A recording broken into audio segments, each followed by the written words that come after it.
मुद्दा एक आहे, जाऊ दे त्याचा विस्तार होईल, नको आता जास्त विस्तार करायला. भाव ना मग तात्याने सांगितलं श्रमदानातून करायचं, आणि ते श्रमदानात असा मोठा दगड लागला महाराज. टोळ म्हणतो ना आपण, तो टोळ लागला. तो टोळ लागला, तो बाजूला काही निघेना, आणि ते निघाल्याशिवाय लेवल काही होय ना. तात्याने सांगितलं फोडून बाजूला काढला. आता फोडणं करता ना हातोडी, आता वारकऱ्याकडे असून असून कोणती हातोडी असायची महाराज? तुझ्याकडे ती बी नाही का? दाखवा मग लोकांना केवढी हातोडी असते. बघा हातोडीनं काय होणार आहे दगडाला? 5,000 जण हातोडा आणला तरी दगड नाही फुटला, ते घन आणला तरी दगड नाही फुटला, त्याच्या पुढे ती सुप्ती असते सुप्ती ती आणली तरी दगड फुटे ना. काय बरं करावं? का बाजूलाच कोपर्डे हवेली नावाचं गाव, त्या गावातून पाथरवटाचा माणूस, दगड फोडणारा माणूस, त्याचं नाव दिगंबर होतं. त्याला माणूस पाठवला बोलवण्यासाठी, तो आला. त्याचं नाव होतं बरं महाराज. मग ते त्या दिगंबर नाव होतं त्या माणसाचं, त्याला बोलवलं. त्याने आलेलं विचारलं, काय तात्या काय काम काढलं? अरे डिंबो ते दगड फुटत नाही रे. माणसं अवसानात आल्यावर महाराजाला शोधत, ते तात्या कीर्तन करणं सोपं आहे. तेवढ्या चान्स म्हणून घेतला महाराज. बघ बाबा काय आता पहा, त्याने हातात हातोडा घेतला, नाही हातोडा घेतला, त्या दगडाला चारी बाजूला पाहिलं, आणि पाहिल्यानंतर असा फिरवला आणि एक तोला. तुम्ही 2 मारले वन्स मोर. असा हातोडा फिरवला, एक तोला मारला. एक पुढे नाही फुटली, आणि एका टोल्यात दगड फुटला. जे काम आम्ही तासन तास करत होतो ते टोल्यामध्ये फुटलं. मी डिगू भाऊला विचारलं, डिगू भाऊ एवढ्या झटदिशी काम झालं कसं? त्याने सांगितलं, महाराज टोला कुठे मारायचा नसतो, टोला वरमावर मारायचा असतो. वरम हातात आलं की अवघड काम काय होत असतं? सोपं होत असत. अवघड काम सोपं होत. मग गाणं का? देव प्राप्तीचं गाणं हे वर्म. ते वर्म कसं? एकदम सोपे सोपे उदाहरण देतो. बायकोला जर वाटत असेल नवऱ्याचं प्रेम आपल्याला मिळावं, तर तिनं काय केलं पाहिजे? नवऱ्याला आवडत असं वाटलं पाहिजे. नवऱ्याला जर वाटत असेल की बायकोचं आपल्याला खरं प्रेम मिळावं, तर त्यानं काय केलं पाहिजे? बायकोच्या आवडीनुसार वागलं पाहिजे. ती जर मुली धुणं पिळून टाकत तर टाकलं पाहिजे. एवढं बी आधी नाही केलं पाहिजे, बरेच तिच्या आवडीनुसार वागलं पाहिजे. आणि मग ऐका, पती पत्नी परस्पराच्या आवडीनुसार वागायला लागली की त्यांना परस्पराचं प्रेम मिळतं. नोकर जर मालकाच्या आवडीनुसार वागायला लागला की मालकाचं प्रेम मिळतं. हे व्यापारातलं वरम आहे. तद्वत साधक देवाच्या आवडीनुसार वागायला लागला की देव मिळतो. हे परमार्थातलं वरम आहे. आणि देवाला काय आवडतं? आवडीने भावे हरी नाम घेसी, आवडीने भावे हरी नाम घेसी, आवडीने भावे हरी नाम घेसी, आवडीने भावे हरी नाम घेसी, आवडीने भावे हरी नाम घेसी,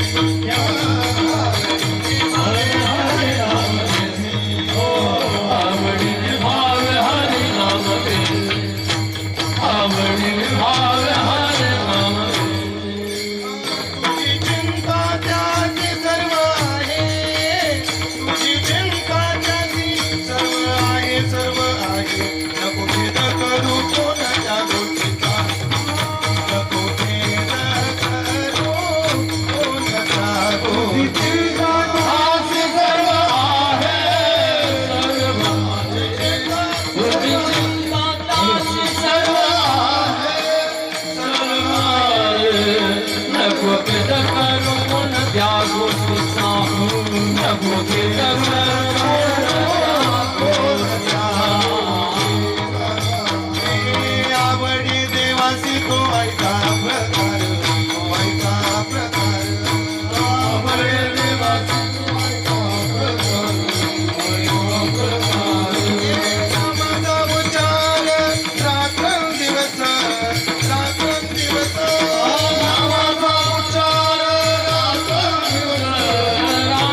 याचं गाणं फार आवडतं. आणि त्यालाच नाही का साहित्यिकानं म्हटलंय, जगातलं सर्वात सुंदर गाणं कोणतं?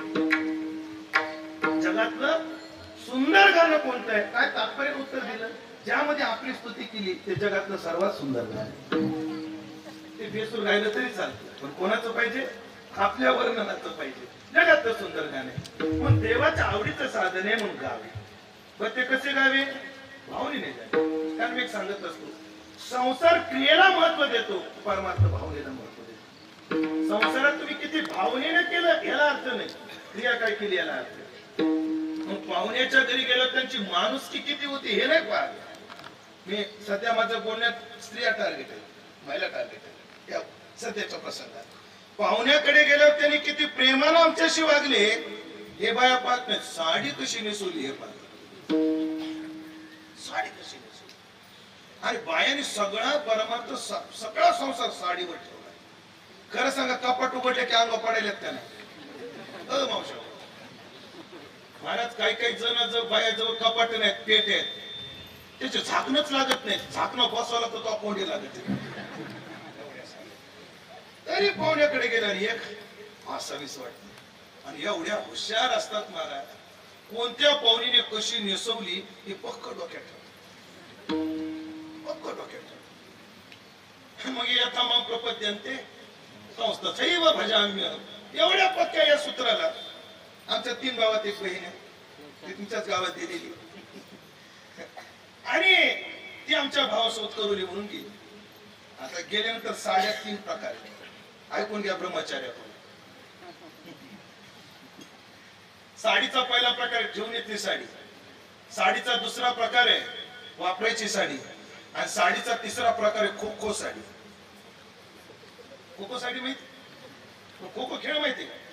एखादा पळतो पळतो झाला खो की तो पळतो, खो खो तो धावतो झाला खो की दुसरा धावतो. खो खो साडी म्हणजे एवढीच, आत्याच्या घरून नेसून यायचं, मावशीच्या पोरीला नेसवायची. खो खो गो. एवढंच का?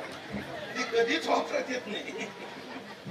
ती आमच्या बहिणीला करुली म्हणून गेली, तिला हलकी साडी नसली. आमच्या आई चिडली, सरिता काढून ठेवत नेसून येते.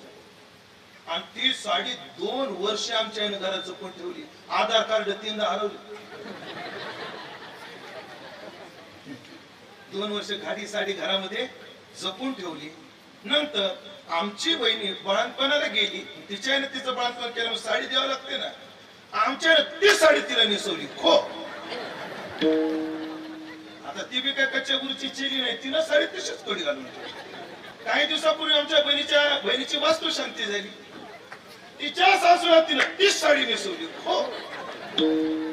सध्या भाऊ ती साडी आमच्या बहिणीच्या घरी बघू आता पुढचा कार्यक्रम कधी होतो. तिला विसरलं. संसारातली माणसं वस्तू पाहतात, परमार्थ वस्तू नाही पाहत, भावना पाहतो. मुद्दा पहा, संसारात परमार्थात क्रियेलाच किंमत असते, तर सजन कसायचं ना भक्ताची आधी कधीच भावना प्रधान आहे. म्हणून भावे गावी गीत वेळ माझी संपली. 8 तास घेणं गरजेचं आहे. आता 8 तास सरळ सांगतो. अरे शुद्ध करून या चित्त, चित्त शुद्ध करू. गाणं हे शुद्ध साधन आहे ना? नाही. साधन जरी शुद्ध असलं तर हेतू शुद्ध ठेवला पाहिजे. चाकू डॉक्टरही मारतो पोटामध्ये आणि डाकूही मारतो, क्रिया एकच आहे, पण हेतू एक नसल्यामुळे एकाला फाशी आहे आणि एकाला फी आहे. हेतू प्रधान. आम्ही काय करतो याला अर्थ नाही, ते कोणत्या हेतूतून करतो याला फार मोठा अर्थ, फार मोठा हेतू प्रधान आहे. म्हणून इकडे पहा, महात्मा गांधींनी एका बाईच्या अंगावर कपडे दिसले नाही म्हणून धोतर सोडून पंचा बांधायला सुरुवात केली आणि फेटा सोडून टोप्या घालायला सुरुवात केली. त्याच्यानंतर महात्मा गांधीजीचं पाहून किती लोकांनी ते क्रिया केली असतील, त्यांचं अनुकरण केलं असेल की नाही. किती जरा तरी पंचे नेसायला सुरुवात केली, कितीतरी लोकांनी टोप्यात घालायला सुरुवात केली, पण नोट फोटो महात्मा गांधीजीचाच आहे ध्यानात. कारण काय? महात्मा गांधीजीचा उद्देश आहे माझ्या देशातला नागरिक कपडे वाचून जर राहत असेल तर मला कपडे घालण्याचा काय अधिकार आहे? 9 मीटरचा फेटा बांधण्याचा मला काय अधिकार आहे? हा पवित्र हेतू आहे. आणि दुसऱ्याने जे घातले महात्मा गांधीला बरं वाटावं हे आपल्याला लय मानतो. बऱ्याच वेळा कार्यकर्ता जगत असताना प्रतिमा हृदयात ठेवत नाही, डोक्यात ठेवून जगतो. व्यक्तीची प्रतिमा हृदयात ठेवली पाहिजे का डोक्यात ठेवली पाहिजे? डोक्यात आणि हृदयात शब्द नाही कळणार तुम्हाला. मी सांगतो, मला काहीतरी मिळेल या विचाराने ठेवणं म्हणजे डोक्यात, आणि असं जीवन जगल्याने माझ्या देशाचं कल्याण होणं म्हणजे हृदयात. उद्देश पवित्र पाहिजे. महाराज म्हणतात उद्देश पवित्र व्हायला पाहिजे, आणि असं चित्त शुद्ध करून भावनेने गीत गायलं की देव आपला असा होतो. तरी हा सुलभ उपाय. आता सगळं आपण सरळ सांगतो आणि थांबतो. वेळ माझी संपली. अजून काय? अनेकांचे काने गुणदोष म्हणा नाही, कोणाचे गुणही पाहिजे नाही, कोणाचे दोषही पाहिजे नाही. जीवाला घाण सवय दुसऱ्यांचे दोष पाहण्याची. खरं तर गुन्हे पाहुणे दोषही पाहुणे, पण जीवाला सवय काय? दोष पाहण्याची. मला माझ्या मित्राने एक मेसेज पाठवला होता. मेसेज गोड होता म्हणून तुमच्या समोर सांगतो. मला हिंदी काही जास्त येत नाही, पण तेवढी कामं पुरती येते. एक आदमी, ऐकताय ना वो मंडळी, एक आदमी कोयल के पास गया और कोयल से कहने लगा, अरे अरे कोयल तो गाती कितनी अच्छी है, लेकिन तो काली ना होती तो कितना अच्छा होता. वही आदमी समंदर के पास गया और समंदर से कहने लगा, अरे समंदर तेरे पास पानी कितना है, तो खारा ना होता तो कितना अच्छा होता. वही आदमी गुलाब के पास गया और गुलाब से कहने लगा, अरे गुलाब तो दिखता कितना सुंदर है, लेकिन तेरे पास कांटे ना होते तो कितना अच्छा होता. एक दिन कोयल, समंदर और ये गुलाब, ये तीनों उस आदमी के पास आए और उस आदमी से कहने लगे, अरे आदमी दूसरों की कमियां देखने की आदत तुझ में ना होती तो कितना अच्छा होता. दुसऱ्याचा कमीपणा पाहू नका, माझा कमीपणा, आपला कमीपणा पाहायला पाहिजे. पण आपली घाण सवय म्हणतात दुसऱ्याच्या डोळ्यात पुसळ दिसतं, पण आपल्या डोळ्यातलं मुसळ दिसत नाही. मग आपली कमी शोधली पाहिजे, दुसऱ्याचे गुणदोष नाही पाहिजे पाहिजे. प्रक्रियेनं बसायचं ठरलं. गुण पाहणं म्हणजे आसक्ती वाढवणं, दोष पाहणं म्हणजे द्वेष वाढवणं, आणि रागद्वेष हे बंधाला कारणीभूत आहे. आणि अगा रागद्वेष जरी निमाले तरी ब्रह्मीचे स्वराज्य आले म्हणजे देवप्राप्तीचं ते साधन आहे. अजून काय करायचं? मस्तक ठेंगणा करी संतांच्या चरणा, आपलं डोकं संतांच्या चरणावर ठेवायचं. मग काय होतं? संत चरणी माता ठेविता सद्भावे, देणे भेटे देव आप्या. याला छोटं रामायणातलं उदाहरण आहे. उदाहरण फार गोड आहे, फार हृदयस्पर्शी आहे. सेतू बांधायचं काम चालू होतं.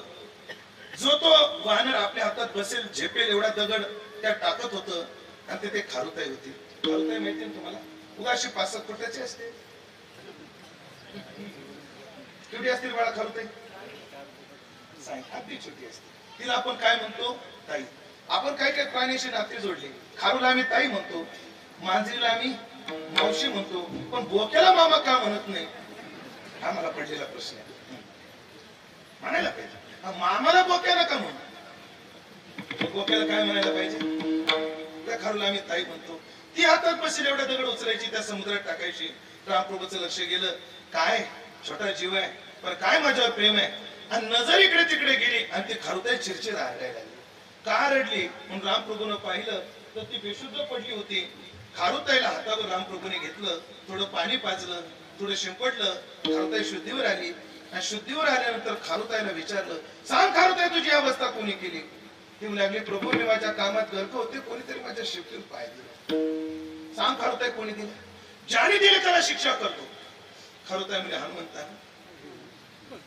रामप्रभू मला हात आपल्याच पक्षातला निघाला, आपल्या पक्षातला पण आतल्या गटातला. आता नुसता पक्ष महत्वाचा नाही तर गडवाजी परत आता आपला कार्यकर्ता निघाला, पण पक्षपाती राजकारण ते नव्हतं. खारुताई हनुमान असो, लखन असो, किंवा माझा पाय पडून चुकून पडलेला असो, सांग त्याला शिक्षा काय दिली? खारुताईने दिले उत्तर फार गोड होतं. खारुताई म्हणजे प्रभू त्याला शिक्षा देऊ नका, दिलीप भाऊचा सप्ताह चालू आहे, त्याला सप्ताह जाऊन त्याचा सत्कार करा. खारुताई तू भानक हो, शेपटीच्या पोटावर पाय पड, माहिती आहे मला, मी लक्ष ते मला माहिती, तरी तू असं का म्हणतेस? खारुताईने उत्तर दिलं, रामा हनुमंताने शेपटीवर पाय दिला म्हणून तर तुम्ही उचलून जवळ घेतलं. हनुमंताने जर शेपटीवर पाय दिला नसता तर मला तुमच्या हाताचा स्पर्श मिळाला नसता रामा, तुमच्या हातचं पाणी प्यायला मला मिळालं नसतं रामा. रामा तुमचा स्पर्श, तुमची कृपा मला का भेटली? केवळ हनुमंतरायाच्या पायाची कृपा आहे. म्हणून संतांच्या पायात एवढी ताकद आहे, त्यांच्या पायावर मस्तक ठेवा, देव आपोआप येतो. डोंगरेजी महाराज आजामील प्रसंगामध्ये म्हणायचे, साधु जब तुम्हारे घर आते हैं तब तुम्हारा अनाज नहीं खाते, तुम्हारा पाप खा जाते हैं. पण जीवनामध्ये साधू सेवा चुकू नका. मस्तक ठेंगण तरी संतांच्या आचरण झालं का? अजूनही विचिते वचन जेणे राहे समाधान. तोंडाने असं गोड बोला जेणेकरून सर्वांचं समाधान. तुम्हाला एक सांगू का? अहो म्हणा बरं, सगळे म्हणा अहो का रे म्हणा. खरं सांगा, त्रास कोणतं बोलायला जास्त? कार्य म्हणायला जास्त त्रास आहे. अहो म्हणायला काय अडचण? काय अडचण?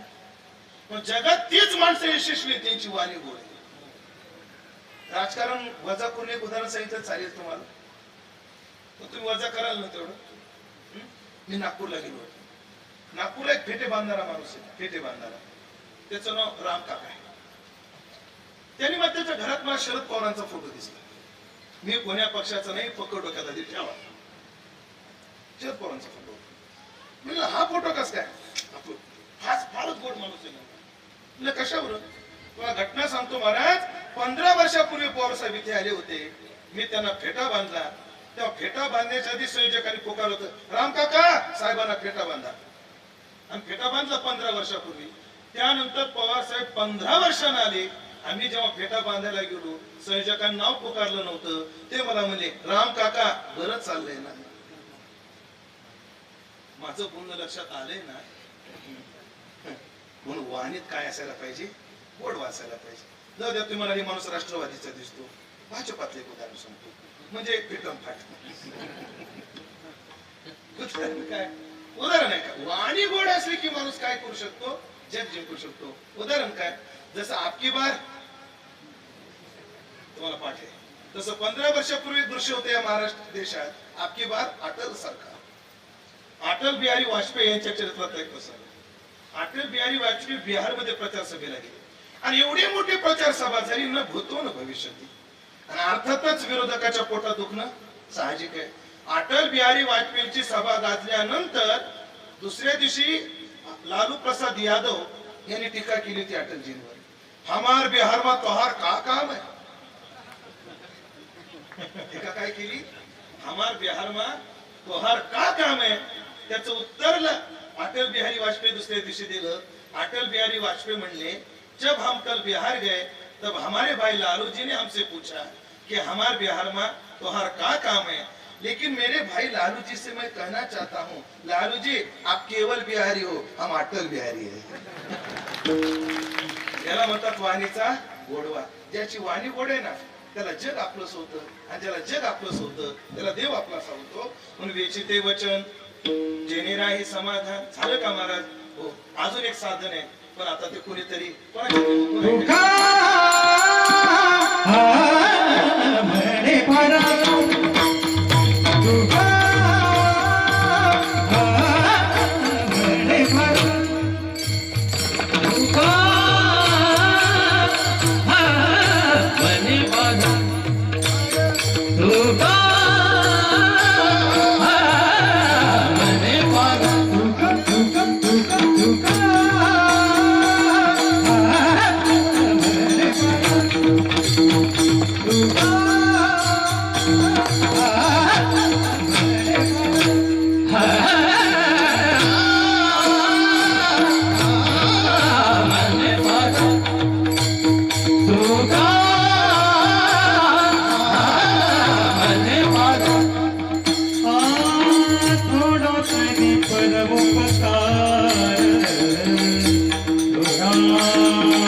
शेवटच्या चरणात महाराज म्हणतात तो का म्हणे फार थोडा तरी परोपकार, जीवनात थोडा तरी परोपकार केला पाहिजे.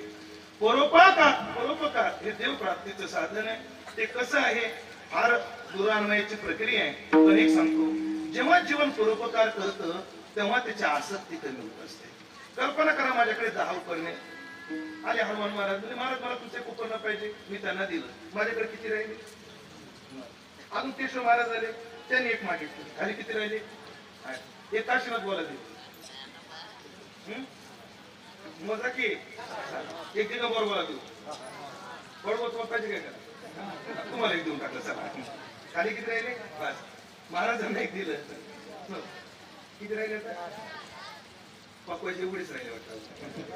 4 पकवायच्याला 4 खाली काय राहिले? आता बारकाई नाही.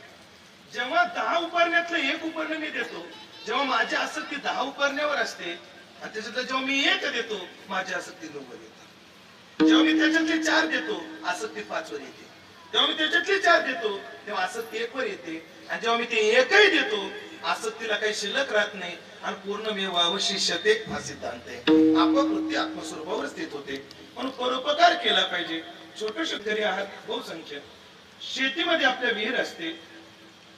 विहिरीमध्ये नवीन पाणी यावं आणि आहे ते पाणी सोडू नये असं ज्याला वाटतं त्यांनी काय करायला पाहिजे?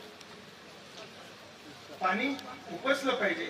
पाणी उपसल्याशिवाय नवीन पाणी येत नाही आणि आहे ते शुद्ध राहत नाही. पण ज्याला वाटतं नवीन पाणी येत राहावं, आहे ते पाणी सोडू नये, त्याने पाणी काय केलं पाहिजे? लक्षात आलं का? अजून एकदा सांगू. ज्याला वाटतं नवीन पाणी येत राहावं, आहे ते पाणी सोडू नये, त्याने पाणी काय केलं पाहिजे? कळालं का? अजून सोपं धर्म केला. दुसरं उदाहरण सांगतो.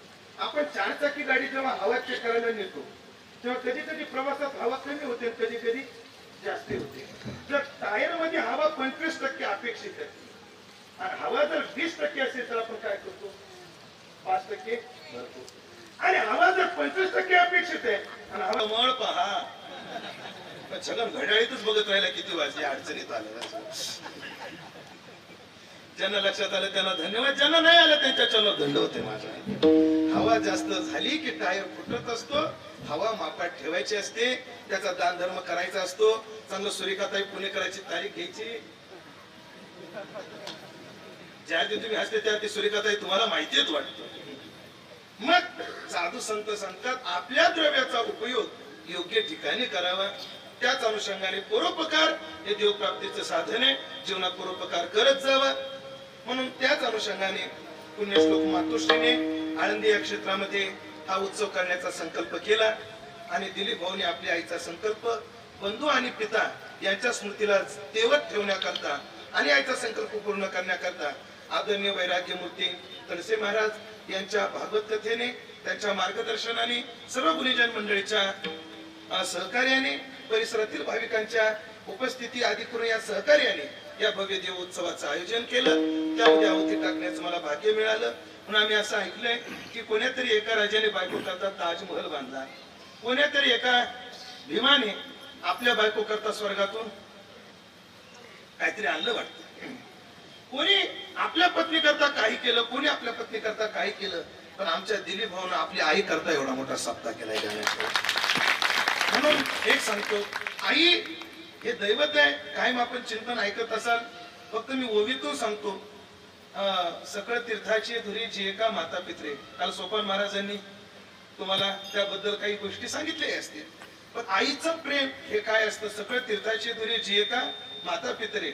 सर्वात श्रेष्ठ तीर्थ आई आहे. सर्व तीर्थ क्षेत्र म्हणजे सर्वात मोठे तीर्थ वडील आहेत आणि यांची सेवा करणं हे आमचं कर्तव्य आहे. ते जिवंत असेपर्यंत त्यांचा मनसुबा सांभाळणं ही त्यांची सेवा आहे. आणि मरणोत्तर त्यांचं स्मरण ठेवणं ही त्यांची सेवा आहे. पित्याची स्मृती ठेवली म्हणजे पित्याची सेवा आणि आईचा मनसुबा साकारला म्हणून आईची सेवा, असा दिलीप भाऊने केलेला आहे. तो संकल्प आपणही घ्यावा. आपल्या माता पित्याची ही आवड, माता पित्याची सेवा आपल्या परिस्थितीनुसार आपल्या परीने आपल्याला घडावी असा गोड संकल्प, असा भावपूर्ण आपण आदर्श घेऊ आणि सेवेला पूर्णविराम देऊ. अभंगावर जे काही वेळ आपलं बोलू शकलो ते माझ्या वारकरी शिक्षण संस्थेचे गुरुवर्य, माझे गुरुवर्य संतवीर भंडारदादा कराडकर त्यांच्या सेवा समर्पित करतो. उपस्थित सर्व वैष्णव गुणीजन महाराज मंडळी, सर्वांविषयी मला तेवढाच अंतकरणात सद्भाव आहे. तो सर्वांचा मला नामनिशा परिचय नसल्यामुळे सर्वांच्या चरणी विनम्र भाव व्यक्त करतो आणि माझ्या वाणीला पूर्ण देतो.